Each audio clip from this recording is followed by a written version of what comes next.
Assalamualaikum warahmatullahi wabarakatuh. Innal hamdalillah nahmaduhu wa nasta'inuhu wa nastaghfiruh wa na'udzu billahi min syururi anfusina wa min sayyiati a'malina. May yahdihillahu fala mudhillalah wa man yudlil fala hadiyalah. Asyhadu an la ilaha illallah wahdahu la syarikalah wa asyhadu anna Muhammadan abduhu wa rasuluh. Sallallahu alaihi wa ala alihi wa ashabihi wa man tabi'ahum bi ihsanin ila yaumiddin, amma ba'd. Para jamaah, bapak-bapak dan ibu-ibu, saudara-saudara yang semoga senantiasa dirahmati dan diberkahi oleh Allah, alhamdulillah. Tentu tiada kata yang paling pantas kita ucapkan di sore tanggal 19 Ramadan ini, melainkan ucapan hamdalah, puji syukur kita kepada Allah Subhanahu wa Ta'ala atas segala limpahan nikmat, rahmat dan taufiknya kepada kita, di mana Allah Subhanahu wa Ta'ala memberikan kesempatan kepada kita berjumpa dengan bulan Ramadan dan diberikan kekuatan, kesehatan untuk bisa beramal, beribadah, memaksimalkan kebajikan-kebajikan di bulan yang mulia ini. Tentu kita tahu semuanya, sudah menjadi hal yang maklum bagi kita bahwasanya bulan Ramadan adalah bulan yang penuh dengan keberkahan. Makanya Nabi SAW menamakan Ramadan dengan syahrun mubarak, bulan yang diberkahi. Akan tapi makna keberkahan Ramadan bukan hanya tentang keduniaan, tentang keuntungan-keuntungan yang didapat oleh para pencari dunia. Sebagian kaum muslimin dan kaum muslimah ketika memasuki bulan Ramadan, usahanya semakin lancar, kemudian dari beberapa pekerjaannya juga mendapatkan keuntungan yang lebih dari bulan-bulan sebelumnya. Dia mengatakan, inilah keberkahan Ramadan. Dan terkadang mereka yang mengatakan inilah keberkahan Ramadan dengan banyaknya keuntungan-keuntungan di bulan Ramadan yang mereka dapatkan, tidak sempat untuk beribadah, tidak sempat mungkin untuk sholat tarawih, tidak sempat untuk membaca Al-Quran, karena banyaknya mungkin orderan-orderan dan usaha-usaha yang memang membutuhkan waktu yang banyak. Maka jamaah sekalian, bapak-bapak dan ibu-ibu yang semoga dirahmati oleh Allah Subhanahu wa Ta'ala, perlu kita fahami bahwasanya sejatinya keberkahan Ramadan itu adalah ketika Allah Subhanahu wa Ta'ala berikan hamba-hambanya yang bertakwa untuk bisa berbuat ketaatan, untuk bisa beribadah, memaksimalkan hari-harinya dengan ketaatan. Karena kita tahu semuanya, umur kita, umat Nabi Muhammad itu umurnya sangat pendek, ya, relatif pendek.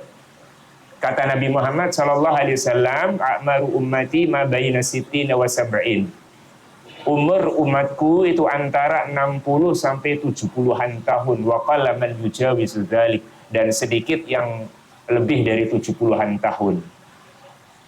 Tapi umur yang relatif singkat ini, kita bisa menyaingi umat-umat terdahulu yang umur mereka lebih panjang dan fisik mereka lebih kuat, dengan kita melaksanakan dan memanfaatkan waktu-waktu yang mulia yang Allah berikan bonus-bonus di waktu tersebut. Bulan Ramadan ini salah satunya. Salah satu kita ini bisa menyaingi orang-orang terdahulu. Bayangkan jamaah sekalian, kalau umatnya Nabi Nuh, jadi usianya sampai ribuan tahun, Nabi Nuh itu berdakwah, usia dakwahnya 950 tahun. Itu usia dakwahnya, bukan usia lahir sampai wafat. Berarti orang-orang terdahulu umur mereka panjang-panjang, sehingga mereka bisa banyak beramal, banyak beribadah, banyak berpuasa, banyak baca kitab suci yang ada pada Nabi mereka, banyak bersedekah. Karena umur mereka panjang, fisik mereka pun kuat-kuat. Adapun kita yang umurnya relatif singkat, pendek, dan fisik kita juga tidak terlalu kuat, kita bisa menyaingi mereka dengan cara kita memanfaatkan hari-hari yang Allah berikan bonus. Kelipatan-kelipatan atau perlipatan gandaan amal di waktu-waktu mulia seperti bulan Ramadan ini. Maka harus kita ini bisa memahami dan mengubah mindset kita bahwasanya keberkahan Ramadan bukanlah hanya sekedar keberkahan karena keuntungan duniawi yang didapat. Benar, itu bagian dari bonus yang Allah berikan. Keberkahan Ramadan di antara bagian kecilnya adalah semua para pembisnis, para pedagang mendapatkan keuntungan duniawi. Benar, itu kita rasakan dan kita bersyukur kepada Allah. Tapi ada yang lebih besar lagi, seharusnya kita ini benar-benar memanfaatkannya. Karena kita tentunya ingin dunia, masa depan dunia sejahtera, dan ada masa depan yang lebih harus kita usahakan kesejahteraannya, yaitu masa depan akhirat. Orang beriman tentunya mereka punya keimanan, keyakinan bahwasanya hidup itu bukan hanya di dunia. Tapi setelah di dunia, setelah meninggal akan ada kehidupan yang abadi, yaitu kehidupan akhirat. Maka di samping memikirkan masa depan dunianya, kesejahteraan dunianya, berbekal, beramal di bulan, atau beramal atau bekerja untuk dunianya, demi masa depan dunianya, maka seharusnya dia juga beramal, beribadah untuk apa? Kesejahteraan masa depan intinya, masa depan akhiratnya. Maka orang-orang yang cerdas itu sejatinya adalah yang lebih pikirannya ke depan, bagaimana saya ini bisa bahagia ketika nanti sudah masuk ke dalam surga, dikumpulkan bersama keluarga-keluarganya. Allah mengatakan, faman zuhziha 'anil nar wa udkhilal jannah faqad faz. Barang siapa yang dijauhkan dari neraka dan dimasukkan ke surga, itulah kesuksesan yang sejati. Jadi sukses yang sebenarnya, Bapak Ibu sekalian, saudara-saudara sekalian, adalah ketika orang itu nanti endingnya sudah dimasukkan ke surga. Sudah selesai. Itulah sukses yang abadi. Kalau di dunia, bekal yang barangkali paling berguna, paling bermanfaat, yang paling didamba-dambakan oleh manusia, bekal di dunia adalah harta. Harta jabatan. Tapi bekal untuk sampai ke akhirat, sampai ke surga, bukan harta lagi. Dalam perjalanan, kalau di dunia, tentu setiap orang yang ingin safar, dia butuh bekal. Dan sebaik-baik bekal perjalanan dunia adalah harta, uang. Dengan uang, dia bisa lancar perjalanannya. Dia bisa membeli apapun yang dia inginkan. Baik, itu di dunia. Tapi di akhirat, Allah mengatakan, yauma la yanfa'u malun wala banun. Hari tidak bermanfaat lagi, harta, jabatan, anak-anak tidak bermanfaat lagi. Illa man atallaha biqalbin salim. Kecuali orang yang menghadap Allah dengan hati yang salim, yang selamat. Terus apa sekarang? Kita ingin tahu ya. Apa sih bekal yang paling bermanfaat? Bahkan satu-satunya yang bermanfaat untuk bisa ke surga. Bekal yang bisa bermanfaat untuk sampai ke surga adalah satu, takwa. Allah berfirman, wa tazawwadu fa inna khairaz zadi taqwa. Berbekallah, kumpulkan bekal-bekal untuk akhiratmu, dan sebaik-baik bekal, fa inna khairaz zad, sebaik-baik bekal adalah at-taqwa, ketakwaan kepada Allah Subhanahu wa taala. Dan ternyata itulah tujuan inti Allah mensyariatkan puasa. Supaya kita punya sangu, punya bekal untuk bisa bahagia di surga. Makanya Allah syariatkan puasa.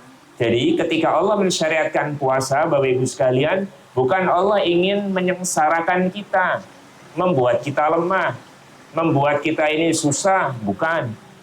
Makanya di dalam ayat-ayat puasa Allah mengatakan, yuridullahu bikumul yusra wa la yuridu bikumul usr. Allah menginginkan kemudahan, tidak menginginkan kesulitan. walitukmilul iddata walitukabbirullaha ala ma hadakum wa la'allakum tashkurun. Kalian menyempurnakan puasa selama 1 bulan, lalu Allah mengakhiri ayatnya supaya kalian berterima kasih, bersyukur. Coba, syariat puasa ini Allah akhiri ayatnya dengan la'allakum tashkurun, supaya kalian bersyukur. Kita ini bersyukur, yang berterima kasih itu kan atas nikmat. Berarti pensyariatan puasa itu nikmat, bukan untuk menyengsarakan kita.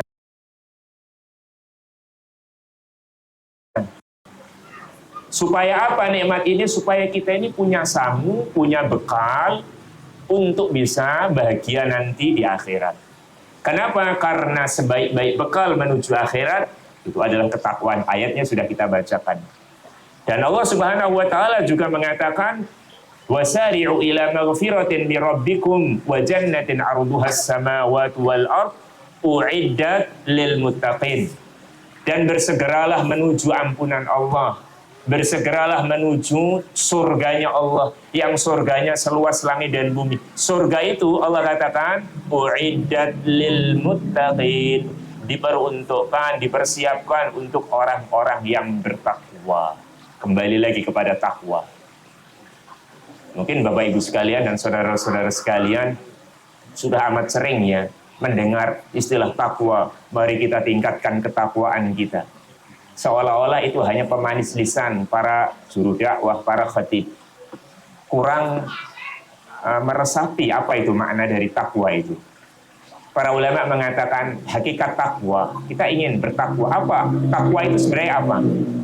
Para ulama mengatakan, mendefinisikan at-taqwa anta amala bi ta'atillah ala nurin minallahi tarju sawaballah. Takwa itu adalah Anda beramal, beribadah, melakukan ketaatan dengan cahaya Allah, maknanya dengan ilmu. Tarju sawaballah, dan Anda mengharapkan pahala semata-mata pahala Allah. Dari takwa itu adalah beribadah dengan 2 syarat, yaitu dengan ilmu, ibadahnya dengan ilmu, yang kedua ibadahnya untuk Allah. Jadi orang yang bertakwa itu pertama dia beribadah. Ibadahnya bukan karena ikut-ikutan orang, mohon maaf, bukan karena mengikuti keinginannya sendiri, mengikuti seleranya sendiri. Tapi ibadahnya itu sesuai dengan aturan dari Rasulullah. Karena ada dalilnya, karena mengikuti ittiba dengan sunnah Nabi. Ibadahnya benar-benar mencocoki Nabi Muhammad SAW berdasarkan ilmu. Yang kedua syaratnya adalah tarju sawaballah. Harapannya yang dia inginkan adalah pahala dari Allah. Maknanya ikhlas, mata-mata meniatkan untuk Allah. Dan demikian dalam ibadah puasa Allah Subhanahu wa taala mengajarkan kita ini 2 perkara ini, Bapak Ibu sekalian. Pertama, Allah mengajarkan dalam puasa ini untuk ittiba. Waktu maghrib masih? Sudah ya? Sudah maghrib ya? Ya, karena keterbatasan waktu, maka sangat terpaksa sekali untuk kita akhiri kajian ini. Mudah-mudahan yang sedikit ini bisa bermanfaat untuk yang menyampaikan maupun yang mendengar dan menyimaknya. Mudah-mudahan Allah Subhanahu wa taala senantiasa memberikan taufiknya dan keberkahannya kepada kita di bulan yang mulia ini. Ana akhiri dengan doa kafaratul majelis. Subhanakallah wa bihamdik, asyhadu an la ilaha illa anta, astaghfiruka wa atubu ilaik. Assalamualaikum warahmatullahi wabarakatuh.